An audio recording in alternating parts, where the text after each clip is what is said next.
At Pelham High School, head football coach Tom Causey knows molding young men is important work. This is a calling, and we honestly have an opportunity to be one of the greatest youth pastors in the country. So when he brought the idea to his players of writing letters to their teachers, it struck him as a teaching moment. I want our teachers to know that they're a huge part of the DNA of who these kids are becoming. Every week of each home game, each player chooses a teacher that's made a difference in their life and handwrites a letter. That player then delivers that letter the day before the game. Griffin Knight is a senior this year. Dear Miss Busby, thank you for changing my life in high school and also shaping me to be the person I am today. This day, he chose his junior AP language teacher, Mrs. Busby, because he says she pushed him to be better. First day I walked into her class and I was overwhelmed with how she made English fun. I've always had trouble enjoying English class until you taught me. And on this day, he told her himself. We were there the moment he gave her his letter and his jersey, a moment any teacher could appreciate. We asked her to read part of the letter to us. Your teaching taught me about perseverance and the drive to become more than just a better writer. The words, penetrating and powerful. You've been a blessing to have as a teacher and a mentor. It taught me about more than just English. Her response, just as indelible. It's just really sweet. Griffin is a good student and he was in such a good class, but sometimes as teachers we don't hear that we make a difference. The letter proves otherwise. The jersey, just an added touch. The teachers that get that jersey are supposed to wear it on game day. This was Mrs. Busby's first letter and first jersey, and she said she just couldn't wait. A handwritten note, a simple gesture really, done as a reminder for those teachers who help mold life's winners. In Pelham, Wendell Edwards, ABC 3340 News. To really understand and appreciate this 16-foot wooden wonder. 16 feet tall. Oh, okay. But that does not include the 4 feet underground. You have to see through the eyes of the 16-year-old girl who envisioned it first. Because sometimes I forget about that I built the tower and then I'll just come to school and be like, wait a minute. Emily Ann Smith is a junior at Montevallo High School. She's on the dance line there, part of the auxiliary of the high school band. It was on the band practice field in her freshman year that she saw this, the old band tower. The tower it was a bit sketchy, like all the wood was rotten. That same year, she says the then band director fell through it. But you were It there. was scary, yeah. So I was like, oh my gosh, no, I couldn't, and it wasn't built up to code. We just needed a new one to make it a whole lot safer.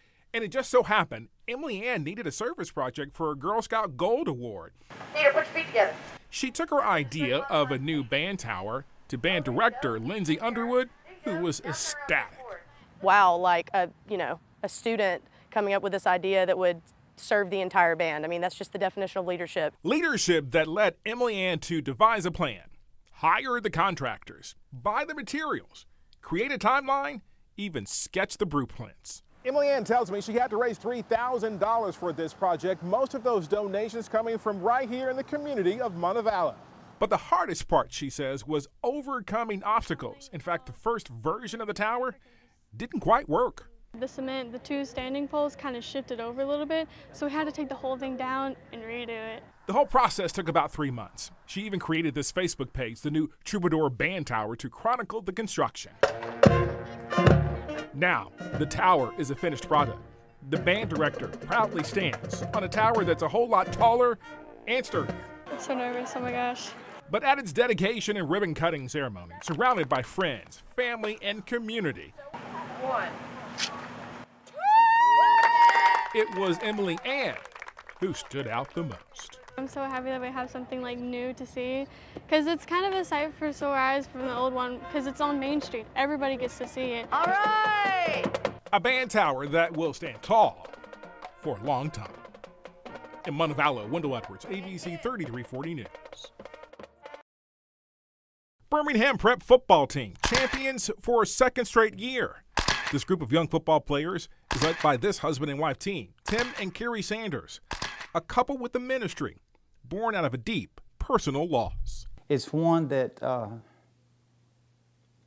Carrie lost a son 8 years ago, It was a football player that was in a tragic accident. 16-year-old Michael died in an accident on Smith Lake in 2010.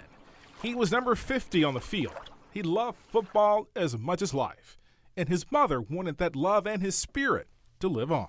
In his funeral, even his service, it was about kids having a second chance. You know, don't throw your life away. Hey, here we go. They began to honor her son when Tim became head coach of Birmingham Prep in 2017, an amateur team. They changed the name and colors of the team and the mascot too.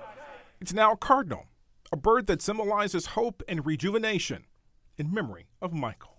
That's my biggest prayer, is that we always keep in heart the part of this that we came from. You can set the tone by coming off today. All 39 players on this team have graduated from high school, but didn't make it to the next level. It can come from trips, and it can come from a sniffer. So they pay to play now for a chance to improve their skills and earn a college scholarship. What we do is we go and remarket our kids to the college coaches. Proverbs 23:7 says, Playing on this team comes with stipulations. Players participate in small group Bible study during the week, and they must go to church or they don't play in the game on Sunday afternoons. The players get it. It changed my life a lot because I had no opportunities when I was coming out of high school. Time's a wasting. We're planting seeds. We hope that's what we're doing. And where God takes them from here, don't know, but they have at least they have the opportunity. Using faith and football to set a firm foundation for a second chance. In Birmingham, Wendell Edwards, ABC 3340 News.